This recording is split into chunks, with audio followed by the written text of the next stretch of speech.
Para dominar a construção de textos e entender como as ideias se conectam perfeitamente sem enrolação, o segredo é um só: analisar as orações coordenadas. Elas formam a espinha dorsal de uma comunicação clara, seja na fala ou na escrita. Então, vamos direto ao ponto. Independência sintática. O que isso significa na prática? Pensa no seguinte: na regra gramatical, essas orações se conectam dentro de uma mesma frase, de um mesmo período, certo? Mas elas não dependem de jeito nenhum umas das outras para manter a estrutura em pé. Cada oração coordenada tem o seu próprio sentido completo. É literalmente como pensar em casas construídas num terreno. Uma única casa, isolada, tem sentido próprio. Ela funciona perfeitamente sozinha. Da mesma forma, as orações coordenadas são como casas vizinhas construídas ali na mesma rua. Elas compartilham o mesmo espaço, o mesmo terreno do texto, mas a primeira casa não precisa da estrutura ou do telhado da segunda para existir. Elas fazem todo o sentido sozinhas, mas juntas constroem uma vizinhança lógica e super rica. Número 1. Orações aditivas. A ideia de soma. O objetivo principal desse grupo é exatamente o que o nome diz: simplesmente somar ideias. É acrescentar fatos ou ações que se complementam. Na sintaxe, as coordenadas aditivas operam como uma continha de matemática básica, sabe? A intenção aqui é agrupar, reunir dados e acumular informações de um jeito totalmente pacífico, expandindo o texto sem gerar qualquer tipo de atrito estrutural. E as ferramentas que a gente usa para fazer essa junção são bem específicas. Primeiro, a clássica conjunção e. Depois, o nem, que funciona basicamente como uma soma de fatos negativos. Na sequência, o também, e para completar a lista, a expressão além disso. São esses os cimentos que unem as nossas ideias aditivas. Olha só na prática, ela leu o livro e fez um resumo. Nota que temos duas ações isoladas e perfeitamente independentes. Ler o livro tem um sentido inteiro, fazer o resumo também. O conectivo e está ali só para encadear essas duas realizações de um jeito rápido e super seguro. Passando para o número 2, orações adversativas, a ideia de oposição. A estrutura do nosso idioma é complexa, né? E nem sempre ela é feita só de somas tranquilas. Nas adversativas, a gente tem uma quebra de expectativa. São literalmente duas orações independentes empurrando a lógica e os argumentos em direções contrárias. É o impacto de um fato batendo de frente com a expectativa que a informação anterior gerou. E para construir esse embate textual, as palavras que usamos são fortíssimas. O mas, logo a seguir o porém, depois o contudo e, finalmente, o entretanto. Todas essas conjunções são aquelas marcas inconfundíveis de que uma resistência lógica está sendo apresentada ali. O choque clássico. Estudei muito, mas não passei. A primeira oração traz aquele grande esforço, criando logo a expectativa de uma recompensa, certo? Só que a conjunção mas atua como uma barreira. Ela introduz uma segunda oração que é totalmente independente, mas que traz um resultado frustrante, contrastando direto com aquela ação inicial. Número 3. Orações alternativas. A ideia de escolha. Deixando um pouquinho o conflito de lado, a nossa proposta agora abandona as somas e as oposições para focar numa situação gramatical que a gente usa demais: a necessidade de demonstrar opções mutualmente exclusivas. As estruturas alternativas forçam uma decisão ou relatam fatos que acontecem em tempos alternados. É tipo uma encruzilhada sintática. A declaração vai para um lado, excluindo automaticamente a rota contrária. E o que é mais fascinante nessas conjunções é que elas adoram trabalhar em dupla. Temos o ou, o ora e também o já.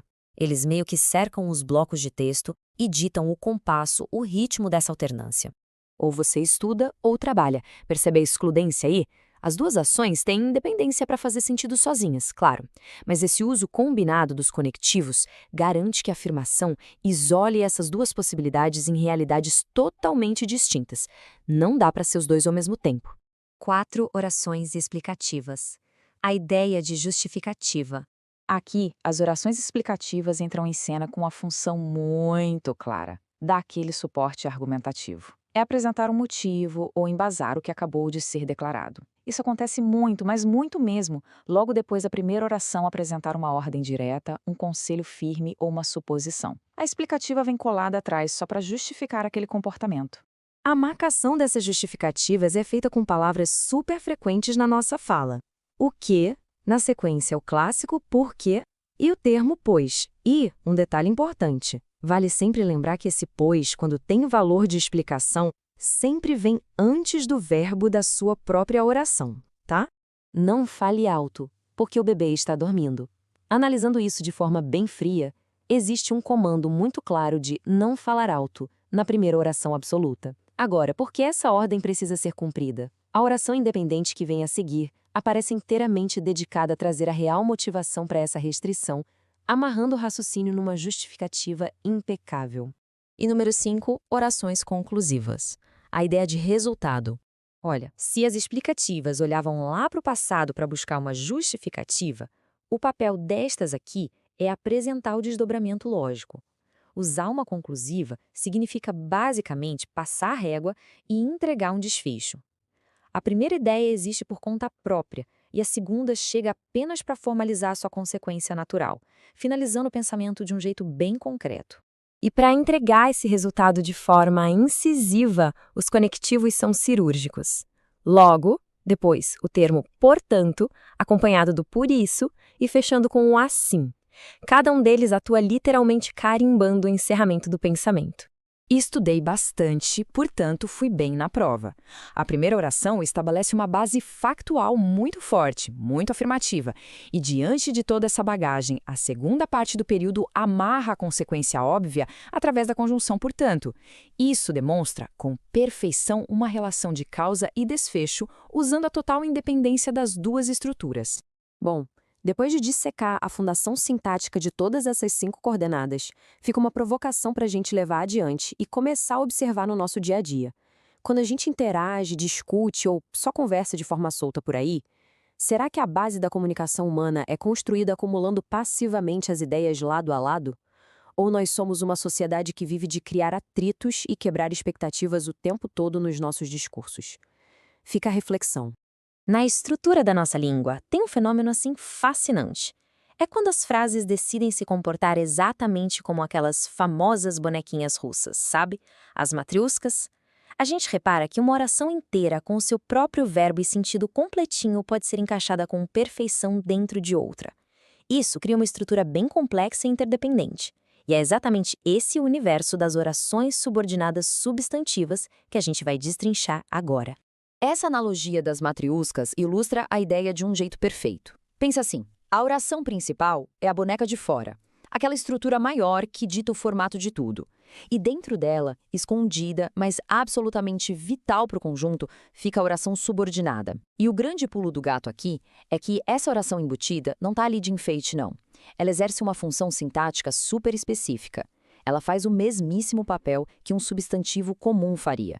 Basicamente, atua como um núcleo de um sintagma nominal, preenchendo as exatas lacunas que a oração principal deixou abertas. Antes da gente separar cada uma dessas peças, vale lembrar bem rápido de uma ferramenta bem prática, o famoso macete do isso. Sempre que bater aquela dúvida, a tática é tentar substituir toda a oração embutida pela palavra isso. Por exemplo, na frase "desejamos que a violência acabe", a gente comprime tudo para "desejamos isso". Encaixou? Então essa substituição já confirma na hora que a oração tem valor de substantivo. Com essa base na cabeça, vamos catalogar as 6 funções exatas que essa nossa boneca interna pode assumir. Número 1. A primeira classificação é subjetiva. Como o nome já entrega, a oração atua como o próprio sujeito da oração principal. Olha só a estrutura. É preciso. A gente logo nota que está faltando alguma coisa, né? O que é preciso?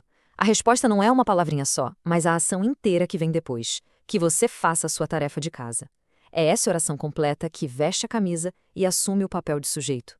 Aplicando aquele nosso macete, fica "é preciso isso", ou invertendo, "isso é preciso".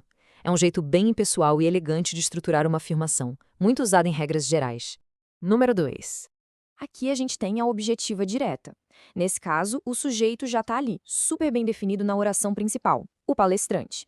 Ele fez uma ação, ele pediu. Mas quem pede, pede algo. O verbo está gritando por um complemento para fazer sentido.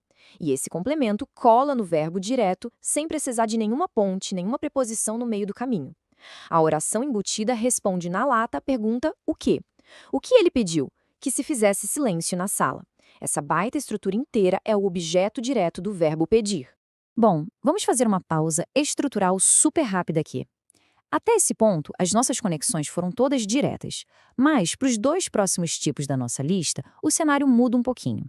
Vai entrar em cena um elemento crucial: as preposições. Elas vão começar a atuar como aquelas pontes obrigatórias, ligando a oração principal à subordinada. Número 3. A marca registrada da objetiva indireta é justamente essa exigência da preposição. A oração principal vem com um verbo transitivo indireto. Pega o exemplo: lembrei-me de. A regra é clara: quem se lembra, lembra-se de alguma coisa. Essa preposição de é simplesmente negociável aqui. Então, a oração que completa o sentido do verbo, de que já havia visitado o lugar, entra como objeto indireto. E o macete ainda funciona, viu? Só que adaptado para a ponte. Lembrei-me disso. A oração inteira complementa o verbo com a preposição servindo de elo. Número 4. A completiva nominal pede muita atenção, porque ela também usa essa mesmíssima ponte preposicional que a gente acabou de ver. Olha a frase. Estávamos esperançosos de que nosso time venceria o torneio. Olha o de marcando presença aí de novo. A oração subordinada, a nossa matrusca de dentro, está completando um sentido. Mas o detalhe de ouro é identificar quem está recebendo esse complemento. Não é um verbo dessa vez. A oração está completando a palavra esperançosos, que é um adjetivo, um nome. Isso muda tudo. Essa diferença é, sem dúvida, uma das maiores armadilhas na hora de analisar a sintaxe. Vamos colocar as duas lado a lado para não sobrar dúvida nenhuma. Na esquerda, a objetiva indireta se amarra num verbo. A necessidade da preposição nasce da ação, do lembrei-me. Já na direita, a completiva nominal gruda num nome, que pode ser um adjetivo, um advérbio ou um substantivo abstrato. A palavra esperançosos pediu o complemento, e a oração veio preencher esse buraco. Visualmente, elas são super parecidas, mas a lógica sintática dentro da frase faz com que o nome dela esteja completamente diferente. Número 5. Chegamos na predicativa. O trabalho dela aqui é dar uma característica, um estado ou uma situação lá para o sujeito da oração principal. E é bem tranquilo de achar porque ela quase sempre aparece coladinha num verbo de ligação, geralmente o verbo ser. No nosso exemplo, a verdade é que todos merecem respeito. O sujeito é a verdade e o verbo de ligação é. Funciona como um sinal de igualdade na matemática, sabe? E o que vem depois do igual? O predicativo. A oração inteirinha que vem a seguir está ali para definir e caracterizar exatamente qual é essa verdade. Número 6. E para fechar essa nossa sequência matemática, a apositiva. Essa é, disparado, a mais inconfundível do grupo, muito por conta de uma pontuação bem característica. A função de um aposto é explicar, detalhar ou esclarecer um termo que já apareceu ali atrás da oração principal. Pensa na frase, tenho uma certeza. Fica aquele suspense no ar, né? Que certeza é essa? E aí vem os famosos 2 pontos, que são a grande placa de neon dessa oração, entregando ouro, que seremos amigos sempre. Essa oração inteira existe puramente para decodificar a palavra certeza. Olhando para o quadro completo com essas 6 estruturas, fica muito evidente a maestria com que essas peças independentes se encaixam. Seja fazendo o papel de sujeito, recebendo ação direta, precisando de pontes com preposições ou esclarecendo termos passados, toda oração subordinada tem um propósito arquitetônico ali dentro. Dominar isso não é sobre decorar regra. É sobre entender as engrenagens da nossa língua, de como a gente forma pensamentos complexos, elegantes e super coesos. As nossas matriuscas sintáticas são a base de toda grande argumentação. E para fechar essa nossa análise de hoje, fica uma reflexão bem intrigante. A gente viu, passo a passo, que uma oração inteira consegue se comprimir e agir como uma única peça nominal, se camuflando perfeitamente numa frase maior. Se a gramática dá esse poder absurdo de compactação, pensa bem, que outros segredos fascinantes a mecânica da sintaxe ainda esconde sobre o jeito que a gente comunica nossas ideias. É algo muito legal para se ter em mente da próxima vez que formos ler ou escrever um texto complexo. Fica aí a provocação para a gente continuar explorando. Fique atento aos links na descrição dos vídeos. Bora estudar junto? Se inscreve aí, jovem.